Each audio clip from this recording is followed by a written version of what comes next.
If you've played League at all since Season 8, you've been around to see just how good Kleptomancy and Kleptomancy champions have been. At the time of making this video, 2 of the top 4 win rate top laners take Kleptomancy as their primary rune build. The most played AD carry out there currently still takes Kleptomancy, and 4 of the top 7 most played top laners all take Kleptomancy as well. For both Gangplank and Ezreal, probably the best users of the rune, they've both shared their time in the spotlight, at times being the most overpowered champion in the game since the rune was introduced.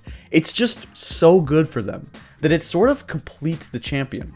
And if you've played these champions with Kleptomancy yourself, you've probably used your Q and seen this little bad boy pop up in your inventory.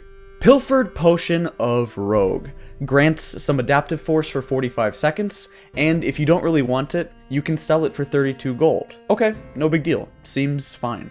However, there's more than meets the eye here. This little guy has a lot of history behind him. This little potion is single-handedly responsible for breaking the game. It dominated the early game. It made champions like Riven, Kha'Zix, and Jace literally one-shot you at level 1. It was one of the most overtuned items and unfair items we've ever seen. This icon wasn't always just a little potion that you got from Kleptomancy. This thing used to be an Elixir of Fortitude.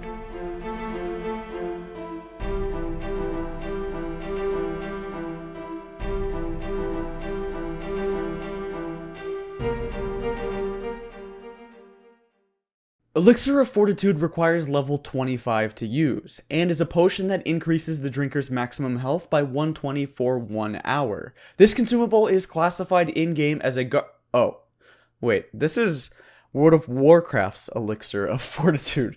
Wrong game, sorry. Bruh.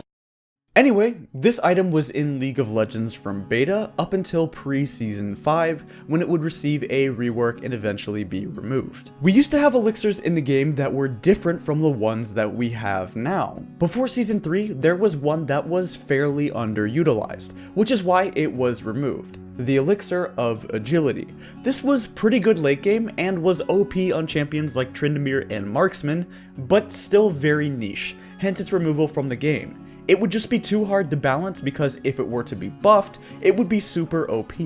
The modern day version of Elixir of Fortitude is the Elixir of Wrath, which is comparable in some ways, but also very different in other ways. The biggest difference by far that has to be understood is that the old elixirs did not have the level 9 requirement to buy.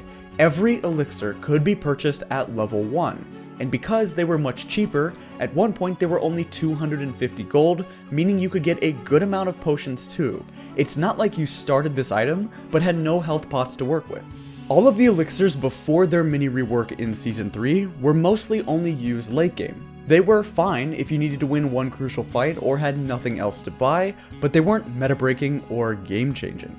However, the changes they would undergo with the introduction of Season 3 would drastically form a brand new meta.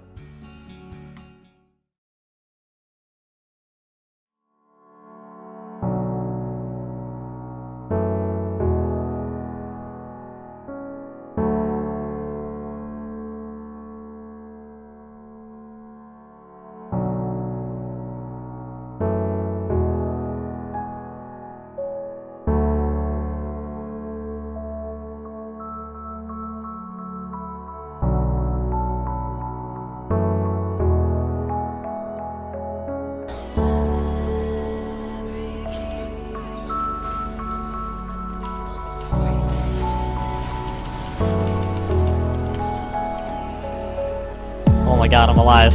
Oh my god, the fort pot.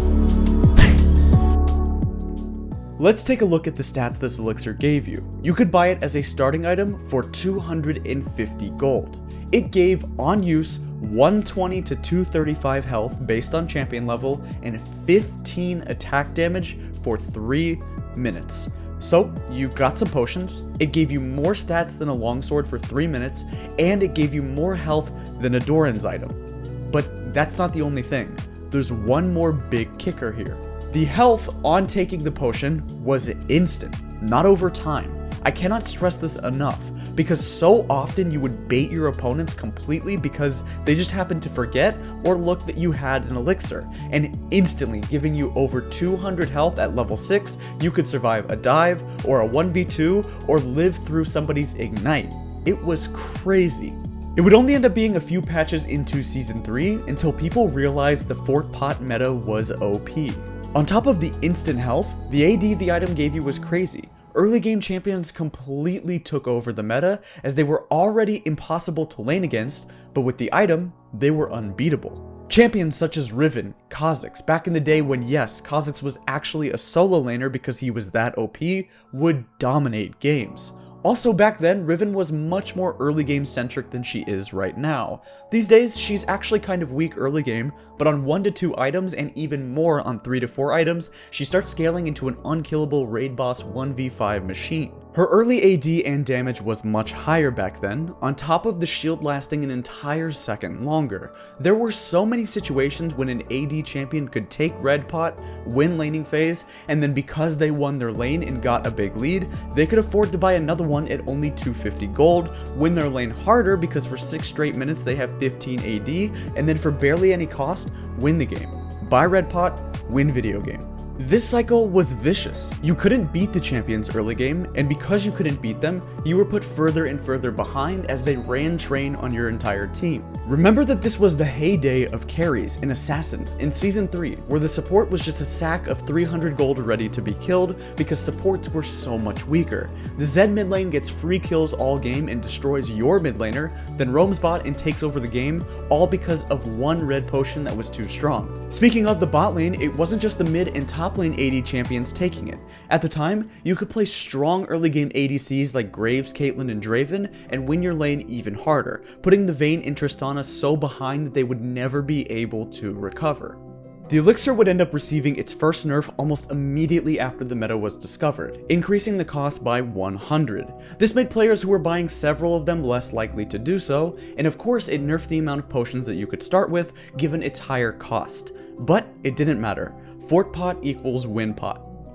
For the assassins, Zed, Talon, Rengar, and Kha'Zix, they would become top tier assassins and carries. For bruisers, Jace, Riven, and Renekton, they would smash their lane and 1v5 the entire team.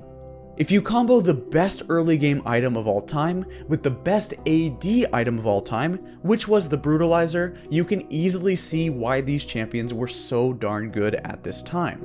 Patch 4.20 would do a lot of bad things for League of Legends. It would introduce the most overpowered jungler of all time with Devourer Warwick. It would introduce Kalista, which is a very cool champion and I think she's fun to play, but ultimately is horribly hard to balance and has been one of the most unhealthy kits that Riot is never able to get right. But it did do a few good things, one of which is reworking the elixirs. They originally were priced at 400 gold, but were arguably a little too weak. So for Season 6, 1 year later, they buffed the elixirs but increased the cost by 100.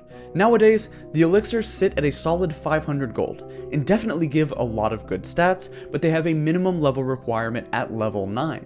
Most of the time when players buy elixirs now, they do so when they are already full items, or they do it right before a crucial fight. No one really buys them right at level 9, and Riot's rework and change of the elixirs is probably one of the better and healthier things they've ever done to the game. If you actually look, it's one of the only things that Riot has never really had to change.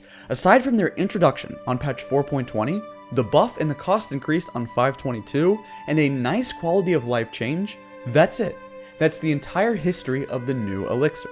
From an item that was an early game mess and completely meta defining to something that is by all means pretty okay now. Riot genuinely did well here because it fixed something that was hard to balance and pretty broken, and it put it in a nice and stable spot, which honestly isn't something that we get to say every day about Riot's balance team.